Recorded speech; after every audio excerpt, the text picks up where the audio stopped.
ഒച്ചകളത്രേ നിരന്തരം, ഒച്ചകളത്രേ നിരന്തരം, ദൃഷ്ടികൾ വ്യർത്ഥം ചുഴറ്റുന്ന നിഴലിഴാക്കുള്ളികൾ.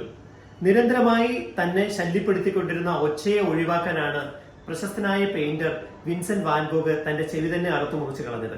അതിന് കാരണം അദ്ദേഹത്തിന്റെ തലച്ചോറിൽ നിന്ന് വരുന്ന ടെമ്പറൽ ലോബ് എപ്പിലെപ്സി എന്ന അപസ്മാര രോഗബാധ ആയിരുന്നു എന്ന് പിന്നീട് തെളിയിക്കപ്പെട്ടു.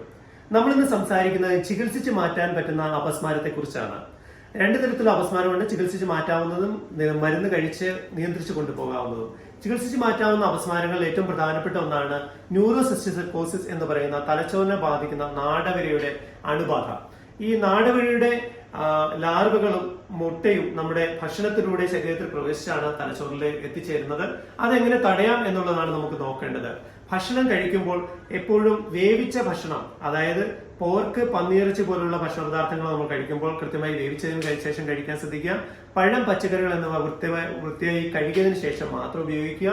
തിളപ്പിച്ചാറിയ വെള്ളം മാത്രം കുടിക്കുക. ടോയ്ലറ്റിൽ പോയതിനു ശേഷം കൈകൾ സോപ്പിട്ട് കൃത്യമായി കഴുകുക. ഇത്രയും കാര്യങ്ങൾ ശ്രദ്ധിച്ചു കഴിഞ്ഞാൽ തലച്ചോറിനെ ബാധിക്കുന്ന ന്യൂറോസിസ്റ്റിക് സൈക്കോസിസ് എന്ന നാഡവരയുടെ അണുബാധയെ നമുക്ക് ഒഴിവാക്കാൻ പറ്റും. ചികിത്സിച്ച് മാറ്റാൻ പറ്റുന്ന അപസ്മാരത്തിൽ ഒന്നായ അതിന് നമുക്ക് തടയാനും പറ്റും.